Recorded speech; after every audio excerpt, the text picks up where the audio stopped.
Unit 7, page 72. Exercise 1. Bike theft on the rise.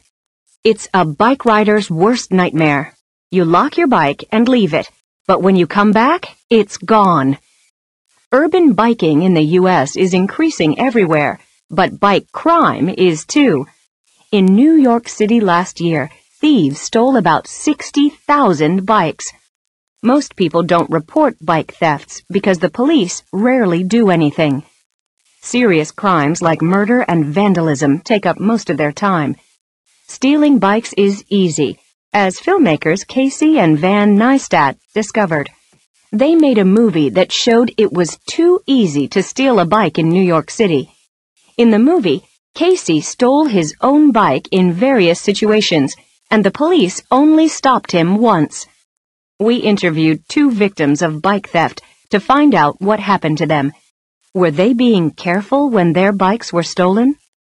First, we spoke to Steve. Was he doing anything wrong? Steve was riding his bike alone at night. I was riding on a back street when I saw 2 boys. They were laughing and talking while they were walking towards me. They weren't doing anything threatening. Then, while I was riding past, one of the boys pushed me and I fell off my bike. While I was getting up, the other boy hit me. Then they took my bike and ran away. I reported it to the police, but they never found it. Eva didn't lock her bike. I was riding my bike with a friend. We stopped at a store to get some groceries. We left our bikes on the sidewalk while we were shopping. I didn't lock my bike because I was only in the store for a couple of minutes. I was looking out the door while I was waiting in line at the register. A guy was standing near my bike, but he wasn't doing anything suspicious.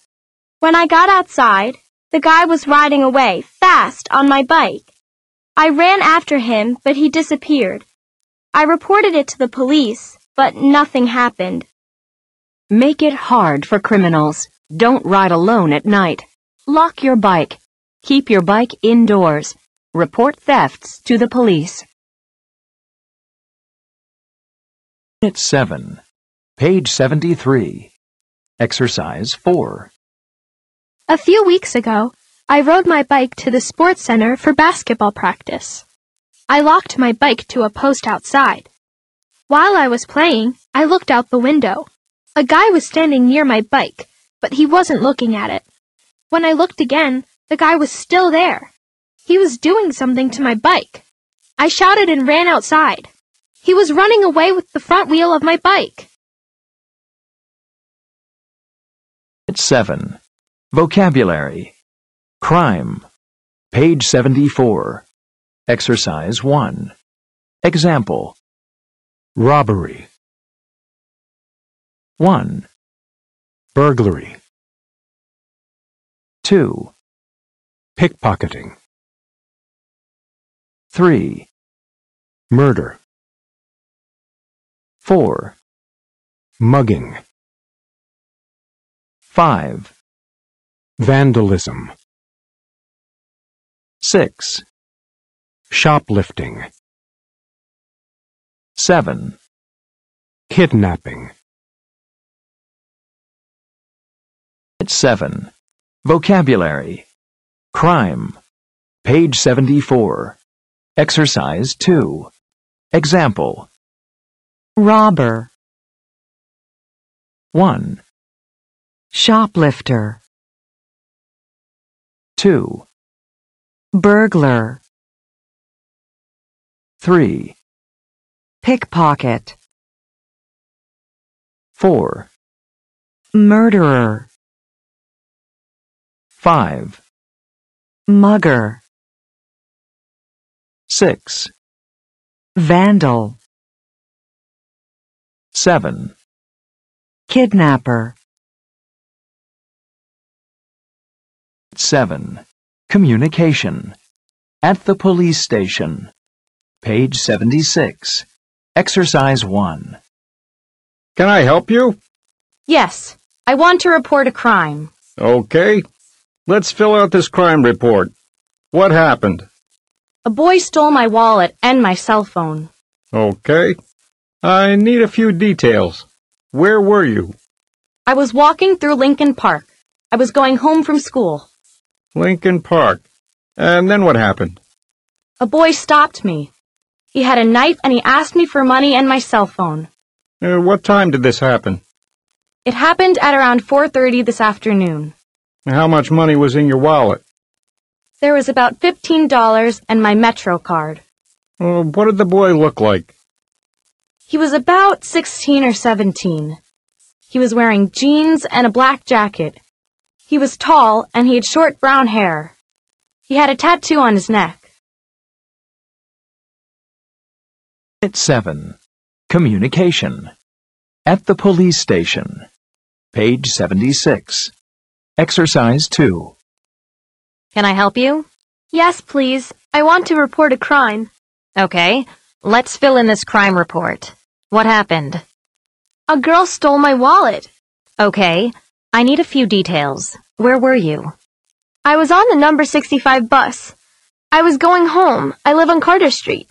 And what happened? I was sitting on the bus when my phone rang. It was in my backpack.